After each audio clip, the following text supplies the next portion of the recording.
Hello friends, welcome back ஸ்பெயினிஷான நண்பர்களே. இன்றைக்கி இந்த வீடியோவில் மிக எச்சரிக்கையான ஒரு ஜோதிட விஷயத்தையும் ஒரு ஆன்மீக விஷயத்தையும் அதிரடியாக பார்க்க போகிறோம். 2026 ஆண்டின் முதல் சூரிய கிரகணமானது இன்றைக்கி சற்று நேரத்தில் நடைபெற இருக்கு. இந்தியாவில் எங்கு எப்போது பார்க்கலாம் அப்படிங்கிற முழு விவரத்தை ஃபஸ்ட்டு உங்களுக்கு ஷேர் பண்ணுறேன். அதோடு இன்றைக்கி கிரகண நேரத்தில் சாப்பிடக்கூடாது. பொதுவாக கிரகண நேரத்தில் சாப்பிட்றது அஜீரண கோளாறை ஏற்படுத்து என்பது சாஸ்திரத்தில் கூறப்பட்டிருக்கு. அப்படி ஒரு வேளை கிரகண நேரத்தில் பசி எடுத்தால் என்ன பண்ணும் அப்படிங்கிறதையும் இந்த வீடியோவில் உங்களுக்கு ஷேர் பண்ணுறேன். ஸோ எல்லாத்தையுமே இந்த வீடியோவில் தெரிஞ்சு கவனமாக இருங்க. முதல்ல இன்றைக்கி நடைபெறக்கூடிய இந்த சூரிய கிரகணத்தை பற்றி ஃபஸ்ட்டு ஷேர் பண்ணுறேன். சூரிய கிரகணம் இந்தியாவில் எங்கு எப்போது பார்க்கலாம் அப்படிங்கிற விவரங்களை தெரிஞ்சுக்குங்க. அதுக்கப்புறமேட்டு கிரகண நேரத்தில் சாப்பிடலாமா சாப்பிடக்கூடாதா அப்படிங்கிறத எல்லாமே வாங்க பார்க்கலாம். இந்த ஆண்டில் முதல் சூரிய கிரகணமானது இன்னைக்கு இந்தியாவில் நடைபெற இருக்கு. இந்தியாவில் எங்கு பார்க்கலாம் என்பது குறித்து விரிவாக நான் உங்களுக்கு ஷேர் பண்ண போகிறேன். ஃபர்ஸ்ட் ஆஃப் ஆல், சூரிய கிரகணம் அப்படிங்கிறது சந்திரன், பூமி மற்றும் சூரியன் இடையே நேர்கோட்டில் நிற்கும்போது சூரியனுடைய ஒளி பூமியை முழுவதுமாகவோ அல்லது ஒரு பகுதியாகவோ அடையாமல் மறைக்கப்படுவதை குறிக்கும். இந்த நிகழ்வு அமாவாசையான நாளில் மட்டுமே நடைபெறும். இன்னைக்கு மாசி மாத அமாவாசை செவ்வாய்க்கிழமை பிப்ரவரி 17 இன்னைக்கு இந்த கிரகணமானது நடக்க இருக்கு. சந்திரன் சூரியனை முழுமையாக மறைத்தால் முழு சூரிய கிரகணம், அதே ஒரு பகுதி மட்டும் மறைத்தால் பகுதி சூரிய கிரகணம், சூரியன் வளையம் போல தெரிந்தால் வளைய சூரிய கிரகணம். இந்த மாதிரி சூரிய கிரகணத்தை இந்த மாதிரிலாம் ஒவ்வொரு பெயரில் அழைக்கலாம். சூரிய கிரகணங்கிறது ஒரு இயற்கையான விண்வெளி நிகழ்வாகும். இதனை நேரடியாக கண்ணால் பார்க்கக்கூடாது. பார்த்தாலே அது நமக்கு உடம்புக்கு ரொம்ப கேடு விளைவிக்கும். ஒவ்வொரு ஆண்டின் தொடக்கத்தில் சூரிய கிரகணம் மற்றும் சந்திர கிரகணம் நடைபெறுவது வழக்கம். அந்த வகையில் 2026 ஆண்டிற்கான முதல் சூரிய கிரகணம் இன்னைக்கு பிப்ரவரி 17 செவ்வாய்க்கிழமை மாசி அமாவாசையில் நடைபெறுது. சூரியனுக்கோ பூமிக்கு இடையே இன்னைக்கு சந்திரன் வரும்பொழுது குறிப்பிட்ட சில மணி நேரங்களில் இந்த சூரிய கிரகணம் ஏற்படுது. அந்த வகையில் இந்த ஆண்டுக்கான முதல் சூரிய கிரகணம் வளைய சூரிய கிரகணமாக இந்தியாவில் தோன்றுமா என்பது குறிப்பிடப்படுது.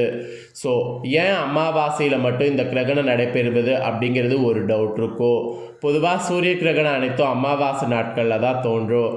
காரணம் என்னென்னா, அமாவாசை நாளில் தான் சந்திரன் பூமிக்கும் சூரியனுக்கும் நடுவில் இருக்கும். அப்போது சூரியனிலிருந்து வரக்கூடிய ஒளியை சந்திரன் மறைக்க வாய்ப்பு இருக்குது. இதனால் பூமியிலிருந்து பார்க்கும் பொழுது சூரியன் முழுவதுமாகவோ அல்லது பகுதியளவோ மறைந்தது போல தெரியும். இதுவே சூரிய கிரகணத்துக்கு காரணம் என்று கருதப்படுது. அந்த வகையில் பிப்ரவரி 17 இன்னைக்கு செவ்வாய்க்கிழமை மாசி அமாவாசையில் நடைபெறக்கூடிய சூரிய கிரகணம் இந்திய நேரப்படி மாலை நேரத்தில் தொடங்குது. அதாவது பிப்ரவரி 17 மாலை 3:26 ஸ்டார்ட் ஆகுது சூரிய கிரகணம். அப்புறம் 7:57 வரைக்கும் இருக்குது. கிட்டத்தட்ட ஒரு 3-4 மணி நேரத்துக்கு மேலே சூரிய கிரகணமானது இன்னைக்கு நடைபெற்று முடிவடைகிறது. பொதுவாக இரவில் நடக்கக்கூடிய சூரிய கிரகணத்தை பார்க்க முடியாது. குறிப்பாக இந்த ஆண்டு நடக்கக்கூடிய சூரிய கிரகணம் இரவில் நடக்க உள்ளதாக குறிப்பிடப்படுது. அப்போ பார்க்க முடியாது. இந்தியாவில் இந்த சூரிய கிரகணத்தை நேரடியாக காண முடியாது. ஆனால் இந்த ஆண்டின் 2வது சூரிய கிரகணம் இந்தியாவில் தெரிவது கிடையாது. இதுவும் ஆப்பிரிக்கா நாடுகள், அமெரிக்கா, அண்டார்டிகா, அர்ஜென்டினா, மெரிசியஸ், பிஜி உள்ளிட்ட சில பகுதிகளில் காணப்படும் என தெரிவிக்கப்படுது. ஸோ சூரிய கிரகணம் இன்னைக்கு தெரியாது. ஆனால் இதனுடைய தோஷ காலமானது இருக்குது. சூரிய கிரகணத்தை நேரடியாக இன்னைக்கு பார்க்கக்கூடாது. சூரிய கிரகணம் நடைபெறக்கூடிய இன்றைய நாளில் சூரிய ஒளி சந்திரனால் பகுதி அல்லது முழுமையாக மறைக்கப்படுவதால் இன்னைக்கு பகல் நேரத்திலே மாலை நேரம் போன்று வெளிச்சம் குறைந்து காணப்படும். இருப்பினும் இந்த நேரத்தில் வெளிவரக்கூடிய ஒளி கண்களுக்கு தீங்கு விளைவிக்க ஆபத்துள்ளதாக கூறப்படுது. எனவே பாதுகாப்பு உபகரணங்களின்றி சூரிய கிரகணத்தை நேரடியாக பார்க்கக்கூடாது. அதேபோல் தேவையில்லாமல் வெளியே செல்வதை தவிர்ப்பது பாதுகாப்பானது. இன்றைய நாளில் இது மெயினாக ஃபாலோ பண்ணுங்கள். ஸோ கிரகணம் நடக்கக்கூடிய இந்த ஒரு நேரத்தில் இதெல்லாம் உங்களுக்கு ஏன் சொல்கிறேன் அப்படிங்கிறது நான் உங்களுக்கு ஒரு முக்கியமான எச்சரிக்கையாக சொல்கிறது என்னென்னா, கிரகணம் நடக்கக்கூடிய நேரத்தில் பார்த்திங்கன்னு வச்சுக்கோங்களேன், பசி எடுத்தால் என்ன பண்ணும் அப்படிங்கிறது தான். ஸோ பசி எடுக்கும்போது அந்த பசியை தவிர்ப்பதற்கு கிரகண நேரத்தின் போது சில விஷயங்களை நாம் ஃபாலோ பண்ணும். அதாவது கிரகண நேரத்தில் சாப்பிட்டால் என்ன ஆகும், பசித்தால் என்ன செய்யணும் அப்படிங்கிறத நீங்கள் கண்டிப்பாக தெரிஞ்சுக்கணும். கிரகணங்கிறது நம்மளுடைய இந்துக்களுடைய மத நம்பிக்கைகள் படி கெட்ட நேரமாக பார்க்கப்படுது. கிரகணம் என்றதுமே அனைவருக்கும் முதல நினைவில் வருவது, அனைவரும் அறிவுறுத்துவது சாப்பிடக்கூடாது அப்படிங்கிறது தான். வெளியிலேயே செல்லக்கூடாது, வெறுங்கண்களால் இன்னைக்கு வானத்தை பார்க்கக்கூடாது. ஏன் சாப்பிடக்கூடாது என சிலர் கேள்வி கேட்பீங்க. வெளியே போகிறதுக்கு காரணம் சூரிய கதிர் நம்ம மேலே படக்கூடாது, பார்க்கறது பார்த்தா நம்ம கண்ணுக்கு ஆபத்து அப்படிங்கிறதுனால அது ஓகேவா ஏற்றுக்குவீங்க. ஆனால் ஏன் சாப்பிடக்கூடாது அப்படிங்கிற மாதிரி இருக்கிறத சிலர் கேள்வி கேட்பீங்க. கிரகண நேரத்தில் சாப்பிடக்கூடாது என்பது எல்லாம் உண்மையாலுமே எந்த அளவுக்கு நல்லது அப்படிங்கிறத உங்களுக்கு ஷேர் பண்ணுறேன், வாங்க பார்க்கலாம். கிரகண நேரத்தில் உணவு எடுத்துக்கொள்ளலாமா கூடாதா என்பது விவாதத்துக்குரிய விஷயமாக பழங்காலமாகவே இன்றளவு இருந்து வருது. இதற்கு அறிவியல் ரீதியாகவும் பல உதாரணங்களும் வழிகாட்டு நெறிமுறைகளும் சொல்லப்பட்டு வருது. இருந்தாலும் கிரகண நேரத்தில் உணவு தவிர்ப்பது சந்தேகத்துக்குரிய விஷயமாகவே இருக்குது. இது பற்றிய இந்து புராணங்களில் ஏதாவது சொல்லப்பட்டிருக்கா, கிரகண நேரத்தில் சாப்பிடுவது பற்றி சாஸ்திரங்கள் வழிகாட்டக்கூடிய வழிகள் என்ன என்பதை எல்லாமே இந்த வீடியோவில் உங்களுக்கு ஷேர் பண்ண போகிறேன். ஃபஸ்ட்டு கிரகண விதிமுறைகளை சொல்கிறேன், தெரிஞ்சுக்குங்க.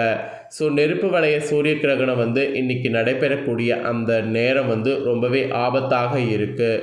ஸோ கிரகணம் என்றாலே எதுவுமே சாப்பிடக்கூடாது, தண்ணீர் கூட குடிக்கக்கூடாது, வெளியிலேயே செல்லக்கூடாது. இது அறிவியலாளர்கள் முதல் அனைவருமே அறிவுறுத்துகிறாங்க.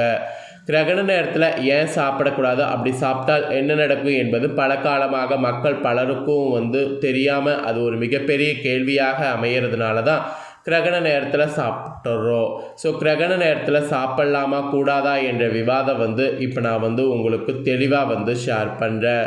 கிரகணம் நிகழும்போது உணவு சாப்பிடுவதால் நிறைய பாதிப்புகள் உடல் ரீதியாக ஏற்படும் என்பது நிரூபிக்கப்பட்டிருக்கு. கிரகணங்கள் மனிதர்கள் நமக்கு ஒரு விதமான பாதிப்பை ஏற்படுத்தும். அந்த பாதிப்புகளை தவிர்க்க தான் கிரகண நேரத்தில் சாப்பிடுவதை தவிர்க்கணும் என்பது குறிப்பிடப்படுது.